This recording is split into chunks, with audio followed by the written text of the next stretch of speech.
when you're loud in a loud environment. Just press the space bar when you're speaking.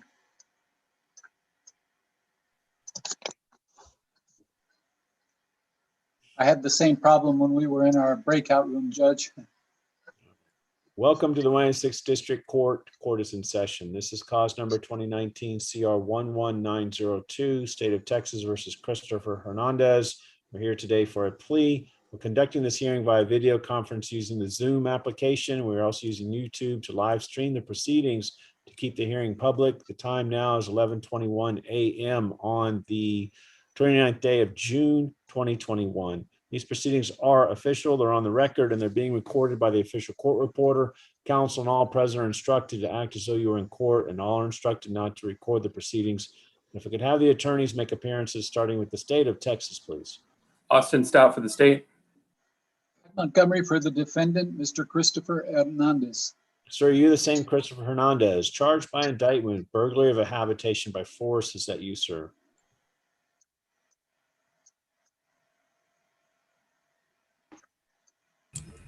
Yes, sir. All right, thank you, sir. State, are we proceeding with the habitual offender enhancement allegations? No, Your Honor, the state's moving to waive both habitual offender paragraphs. You join in that motion. All right, thank you. Mr. Hernandez, I'm going to use a function of Zoom called share screen. I'm going to show you the indictment in this case. Let me scroll through so you can see the whole thing and ask you, are you familiar with this document? Yes, sir. Did you go over this with your attorney? Yes, sir. Did you understand it? Yes, sir. And counsel, do we waive reading of the motion? We do, Judge. I'm going to get out of share screen. I will note that there is a discovery acknowledgement that's been signed and dated by both sides. I'm doing the same. I make it a part of the record.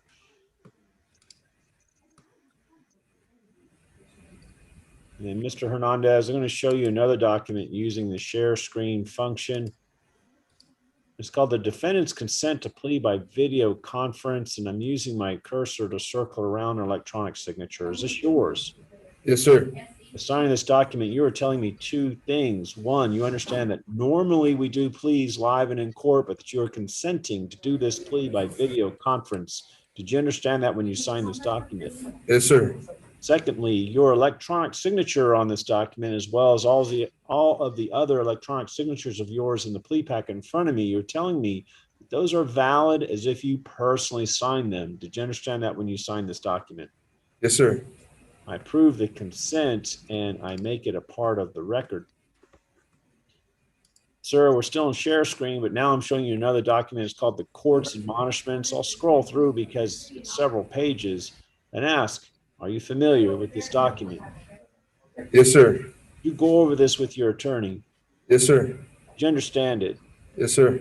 The bottom of page 3 is electronic signature. Is this yours? Yes, sir. I'm going to get out of share screen. By signing the court's admonishments, you're telling me that you understand the court's admonishments and that you understand the rights that are contained within it. Is that true? Yes, sir. That you want to give up those rights. Is that true? Yes, sir. Rights that you're giving up is the right to a trial by jury. You have a right to confront the witnesses against you. You also have the right to remain silent, which includes the right not to incriminate yourself and not plead today. Did you understand that before you signed this? Yes, sir.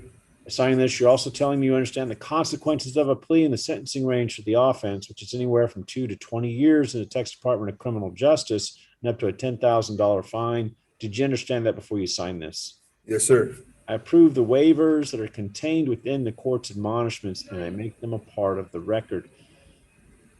Mr. Hernandez is going to go back to share screen again, and I'm going to show you a document, the plea bargain in this case. I'll scroll through for you and ask you, are you familiar with this document? Yes, sir. You go over this with your attorney. Yes, sir. Do you understand it? Yes, sir. There's an electronic signature to the left. I'm using my cursor to circle around. There's another one to the right. I'm using my cursor to circle around. Are these your two electronic signatures? Yes, sir. This document details for me the agreement with the state that you have regarding punishment. And I will let you know if I'm going to follow this prior to the entry of your plea. Punishment will be assessed with a cap of 12 years in the Texas Department of Criminal Justice with a $1,500 fine. There is no application for community supervision or deferred adjudication. And one of your signatures, the one on the left, waives your appeal. Is that your understanding of your agreement, sir? Yes, sir. Counsel, is that your understanding as well? It is, Judge. Let me get out of share screen. Mr. Hernandez, I'm not bound by a plea bargain. I do not have to follow this. Do you understand that? Yes, sir. If I do follow a plea bargain, then you lose your right to appeal. Do you understand that? Yes, sir. That's true unless I grant you permission to appeal or unless certain motions were filed and ruled upon. Do you understand that? Yes, sir. Counsel, any such rulings in this case? There have not been, Your Honor. If I do not follow the plea bargain, then I'll allow you to withdraw the plea and we'll proceed to trial as if this hearing never occurred. Do you understand that? Yes, sir. I'll note again, one of your signatures on the plea bargain waives your appeal. Are you a citizen of the United States? Yes, sir. Not, then a plea of guilty or no contest to the offense with serious adverse effects on your immigration status. And I'll note that you're certified on the court's admonishments that you are an American citizen. Yes, sir. Counsel, do you believe that your client has a factual and rational understanding of the charge pending against him? He does, Your Honor. You believe he has been able to assist you in the defense? Yes, sir, he has. You believe he is mentally competent to waive rights and enter a plea here today? He is, Judge. Sir, to the offense that's listed on your indictment, how do you plead? Guilty, not guilty, or no contest?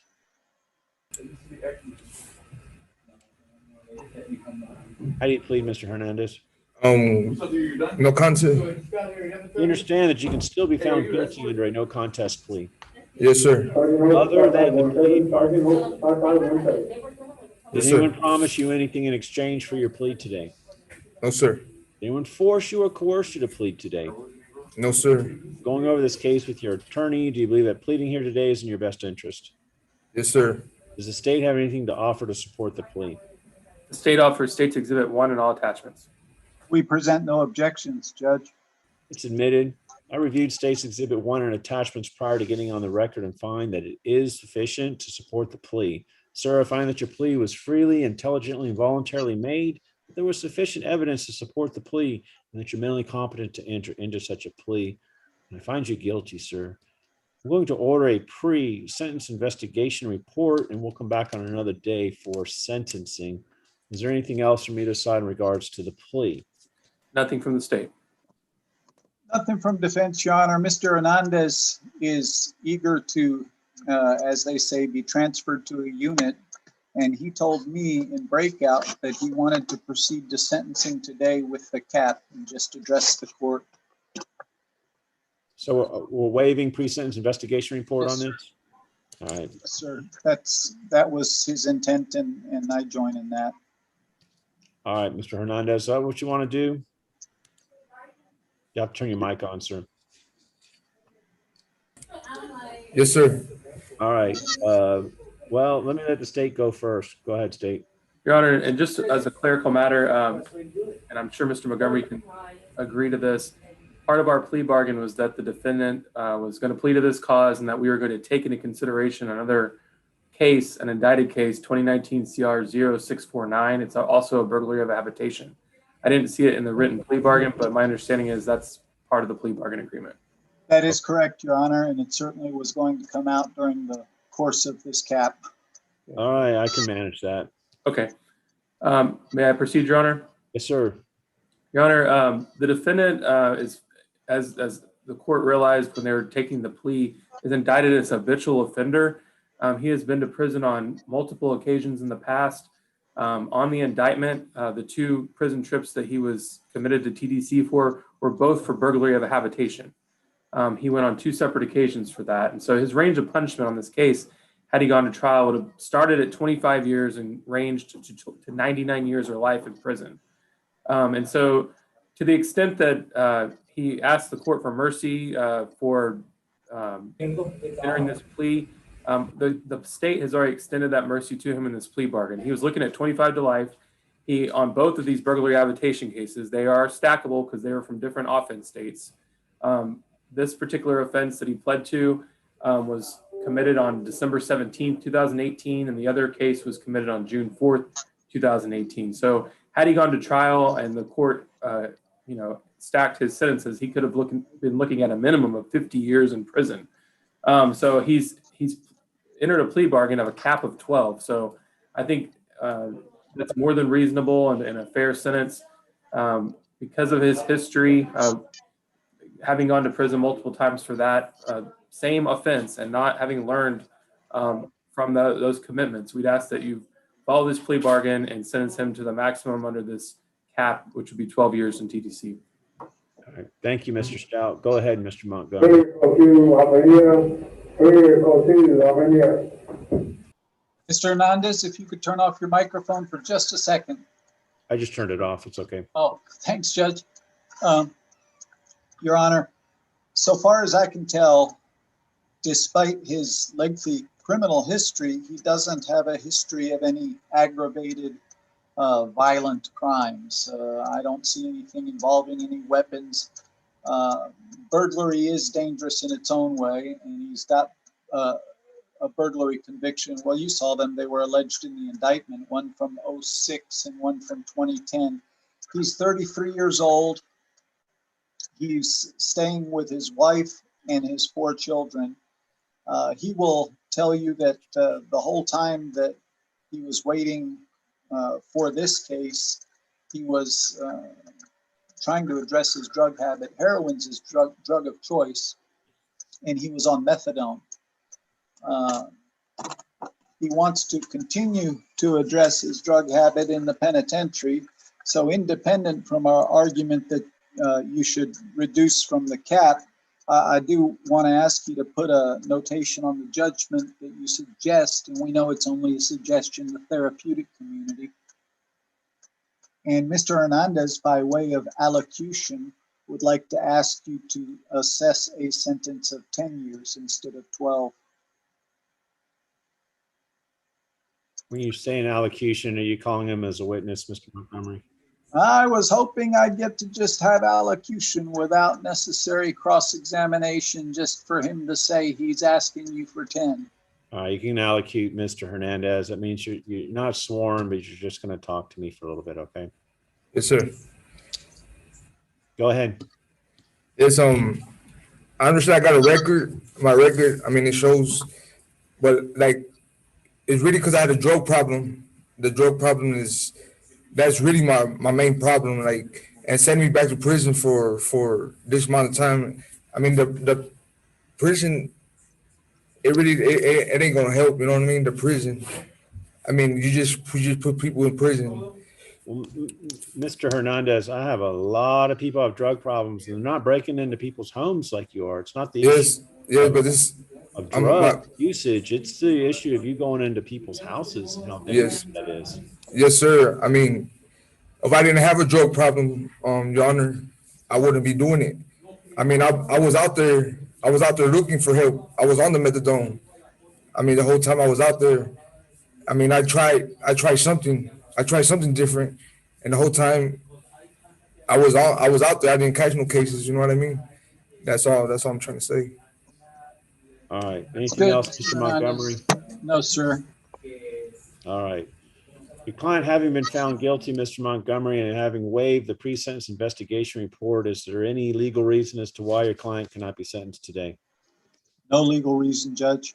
All right, there be no legal reason. In accordance with the agreement with the state, sir, sentence you to 12 years in the Texas Department of Criminal Justice, and I'll give you credit for time served. Taken in consideration for dismissals and other cause, I'll read you the cause number. I'll tell you the offense, and if you plead true to this, then I dismiss that case as well. And Mr. Stout, if you can make sure I have the right cause number, is it 2019 CR 0649? Yes, Your Honor. All right, Mr. Hernandez, in 2019 CR 0649, burglary habitation, how do you plead, true or not true? True. As dismissed. Sir, this is a plea bargain case. I follow the plea bargain, so you don't have the court's permission to appeal. You don't have the right to appeal. I'm also noting you waived your appeal in the plea bargain agreement. I'm making a certification of this for the record. I'll provide a copy of the certification to your attorney to provide to you. Is there anything else from either side in regards to the plea or to the sentencing? Nothing from the state. Nothing from defense, Your Honor. All right. Good luck to you, Mr. Hernandez. I'll just note this is not a 3G offense.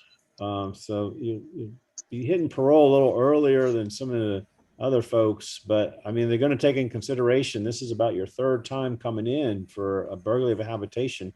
And again, I'll admonish you, that's dangerous to go into people's houses like that. And also admonish you that I'm sorry that you've got a drug problem, but I deal with drug people every day, and they don't have the same issues as you do going into people's houses. And I'm really focusing on the fact that you're a burglar of habitations more than the drug issue there.